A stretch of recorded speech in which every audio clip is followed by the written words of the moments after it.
ప్రభుత్వాలు పేదల భూములకు హక్కులు కల్పించడం లేదని మండిపడ్డారు పొలిటికల్ అనలిస్ట్ గాలి వినోద్.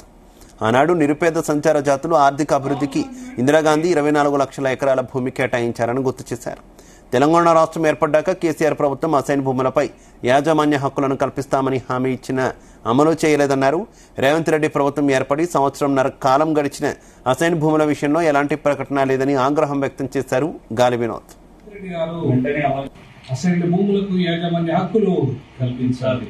అసైన్ భూములకు యాజమాన్య హక్కులు కల్పించాలి.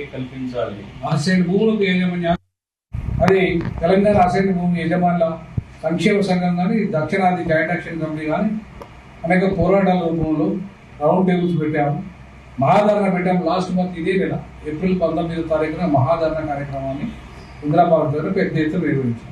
కానీ ఇంతవరకు ప్రభుత్వం స్పందించలేదు. మరి ఈ విషయంలో రాహుల్ గాంధీ గారిని మేము డిమాండ్ చేస్తామన్నాం. మీరైతే రాహుల్ గాంధీ గారు మీ మీద మాకు నమ్మకం ఉంది, ఎందుకంటే మీ నాన్న ఇచ్చిన భూమి అది, పేదల కోసం మీరు పనిచేస్తున్నారు. మరి ఇదే పేదలు మీకు కనబడతలేదా? మీరు ఇచ్చిన హామీ నిలబెట్టాలని సంవత్సరాల కాలంగా మాట్లాడు. కాబట్టి ఈ పేదల భూములకు వెంటనే యాజమాన్య హక్కులు కల్పించి వాళ్లకు దాన్ని డెవలప్ చేసుకునే హక్కు కల్పించాలి. అలాగే దాన్ని అమ్ముకొని ఒకవేళ ఇంకా వేరే దగ్గర కొనుక్కోలేనా, ఇక్కడ ఒక్కొక్క భూమి ఇప్పుడు హైదరాబాద్ చుట్టుపక్కల కానీ మొత్తం 33 జిల్లాలో కానీ లక్షల కోట్ల రూపాయల కలిపి. కాబట్టి అంతంత ఖరీదైన భూమి ఇవాళ మొత్తం కబ్జాదారుల చేతులకు వెళ్ళిపోయింది. కాబట్టి తిరిగి వాళ్ళకి పేదలకు యజమాని హక్కులు కల్పించి వాళ్ళను ఇప్పుడు కోటీశ్వరులు చేస్తా అన్నాడు, 1,00,000 మంది చేస్తా అన్నాడు కదా. మరి 2 లక్షల మంది పేదలు ఉన్నారు కదా, వీళ్ళ భూములు ఇస్తే వీళ్ళ కోటీశ్వరులు అయిపోతారు ఆటోమేటిక్గా. వీళ్ళకి భూములు తిరిగి ఇస్తే వాళ్ళకి కోటీశ్వరులు అయిపోతారు ఆటోమేటిక్గా. ఇప్పుడు కేవలం 5 లక్షల ఎకరాల భూములు మాత్రమే మిగిలిన్నాయి. 24 లక్షల ఎకరాల భూములలో మిగిలితే అన్ని కబ్జా గురైపోయి కొంత భూమి ప్రభుత్వం ల్యాండ్ పూలింగ్ పేరు మీద గత ప్రభుత్వం టీఆర్ఎస్ ప్రభుత్వం గుంజుకున్నది పేదల దగ్గర, కొన్ని వేల ఎకరాలు గుంజుకున్నది. ధరణి వచ్చిన తర్వాత ఈ భూములన్నీ లక్షల ఎకరాల భూములన్నీ అన్యాకరణమైంది.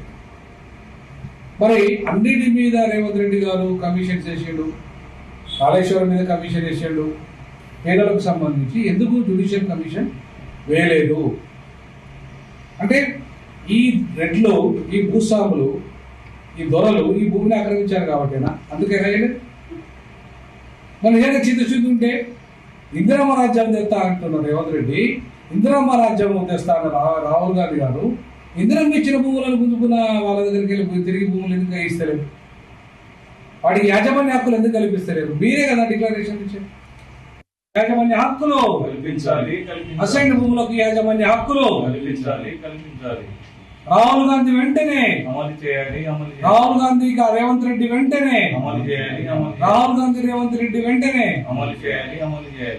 రాహుల్ గాంధీ ఇచ్చిన హామీని నెరవేర్చాలి. రాహుల్ గాంధీ ఇచ్చిన హామీని నెరవేర్చాలి. రేవంత్ రెడ్డి గారు వెంటనే వెంటనే అసైన్ భూములకు యాజమాన్య హక్కులు